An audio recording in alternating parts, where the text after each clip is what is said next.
Assalamualaikum warahmatullahi wabarakatuh. Saya Aditya Adi Sugiarso, warga Desa Wonosekar, dan di samping saya sudah ada Direktur BUMDes Badan Usaha Milik Desa dari Wonosekar, Pak Fatkan. Assalamualaikum Pak Kan. Waalaikumsalam. Kebetulan teman-teman, Pak Fatkan ini Pak Le saya sendiri. Jadi saya interview Pak Le saya sendiri sebetulnya. Pak Kan, untuk BUMDesnya sendiri namanya apa ini Pak Kan? Kita beri nama Sekar Mandiri Sejahtera. Sekar Mandiri Sejahtera. Iya. Dan kemudian memilih salah satu bidang usahanya adalah penggemukan sapi. Iya, Nah, sapi. Pak Kan, dari banyak sekali pilihan-pilihan usaha, kenapa memilih penggemukan sapi?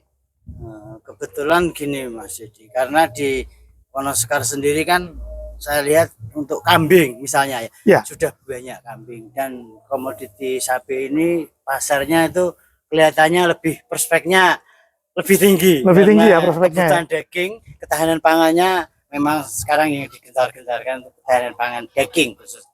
Ya. Tapi memang dari BUMDes itu tidak ada arahan dari atasan, dari kabupaten, dari dinas untuk milih ini, tapi memang dari kebijakan dari BUMDes sendiri Pak Kan ya, memilih bisnisnya. Iya, memang itu kita memilih.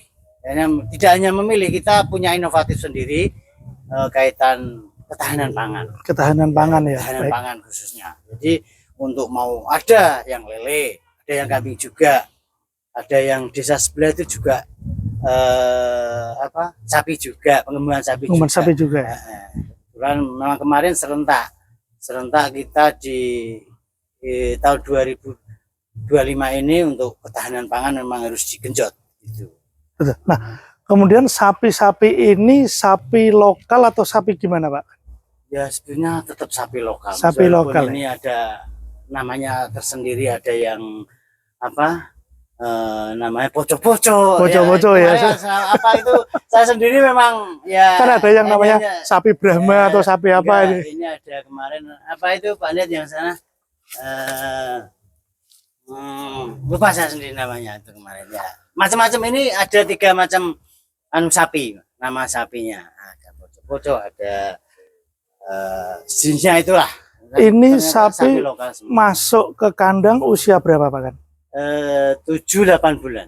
7-8 bulan masuk dengan target nanti Idul Adha tahun 2027 sudah bisa dipanen. Ya siap. Seperti itu. Nah, menarik teman-teman. Untuk usaha sapi sendiri ini pengemukan tentu ada yang namanya limbah kotorannya. Nah, ini pengelolaan limbah kotoran untuk lingkungan seperti apa Pak Kan? Untuk limbah itu kita baru sebatas wacana. Mungkin kedepannya tetap kita progres kita tetap pengolahan limbah kita agendakan, kita jadwalkan untuk mungkin tahun yang akan datang. Karena ya itu tadi kaitan dengan anggaran juga ya, betul. Butuh perencanaan yang matang gitu. Tapi untuk saat ini kotoran sapinya dibuang atau sudah diolah sebagai kompos Pak Kan? Untuk yang saat ini? Ya kemarin ya belum karena kita hanya belum lama, masih beberapa minggu, jadi masih terkumpul di sana. Tapi kemarin sudah banyak petani yang minta jangan dibuang, istilahnya nanti bisa kita pakai.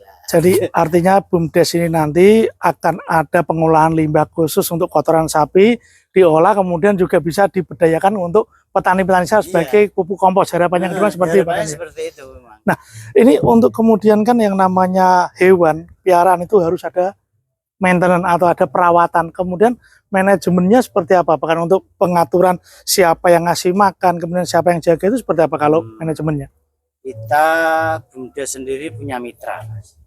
Punya mitra. Kebetulan saat ini kita punya 3 mitra untuk perawatan, untuk ya suplai makanan juga, untuk jaga malam juga termasuknya.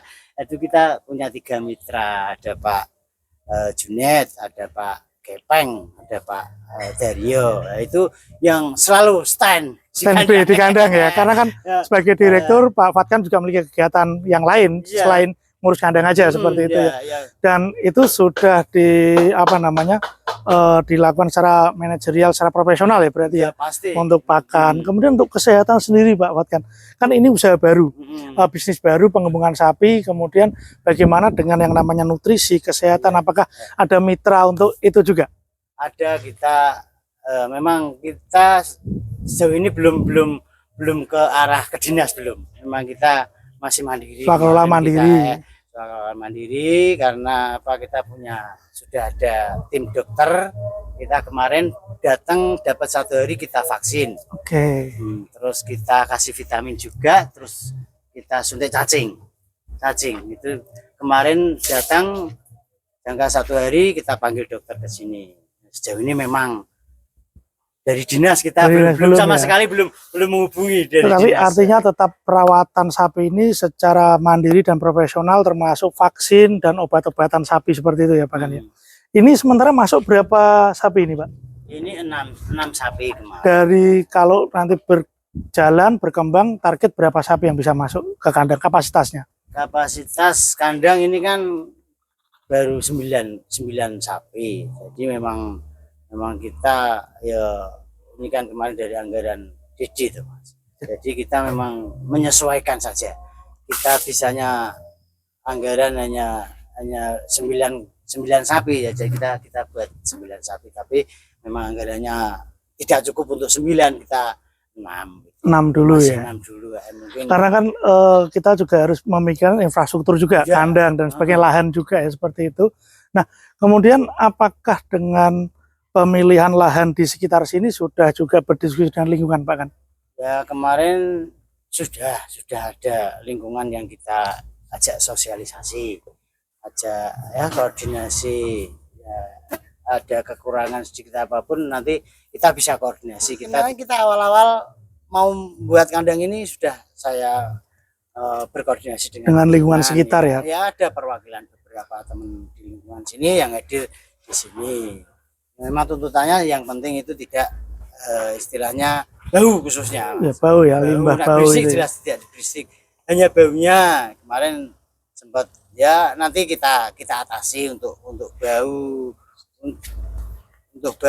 untuk apa istilahnya kotorannya itu insya Allah tidak akan mengganggu lingkungan. Nah, menarik Pak, sebagai badan usaha milik desa, artinya kan memang desa nanti juga terlibat penuh dalam usaha ini, dan kemudian kembali lagi akan bermanfaat untuk masyarakat. Nah, ketika nanti targetnya sudah tercapai, bahkan lahan di belakang itu masih bisa pemekaran, nanti apakah ke depan masyarakat itu bisa masuk ke sini misal untuk menitipkan sapi atau menginvest modal seperti itu Pak?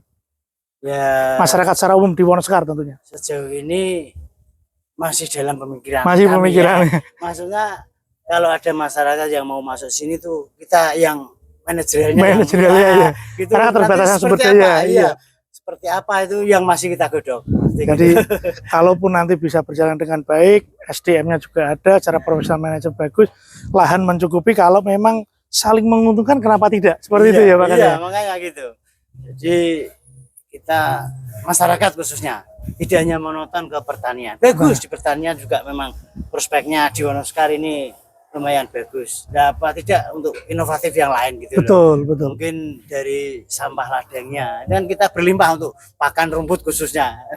Karena di sini nyari sendiri ya. Tidak susah banyak ini. gitu. Betul. Dari sawah kita nyangking itu sudah nilai positif juga gitu loh. Betul. Tidak harus kita harus apa? Jauh-jauh nyari rumput kemana gitu. Dan kita pun tempat sudah kita sediakan, mungkin untuk 1 minggu bahkan 1 bulan kan bisa untuk nampung gitu loh. Pas panen padi itu kan sekamnya, daminya bisa kita kumpulkan dulu. Mungkin nanti pas musim kemarau nggak ada rumput yang hijau, mungkin kita bisa sesekali kita kasih serat dari rumput-rumput. Betul.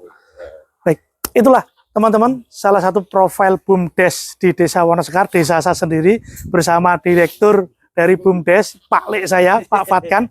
Nah, kita lihat nanti semoga ke depan usaha ini bisa maju, bisa lancar, dan sapinya semakin banyak nanti. Amin. Terima kasih. Assalamualaikum warahmatullahi wabarakatuh. Ya. Sekar mandiri sejahtera bisa.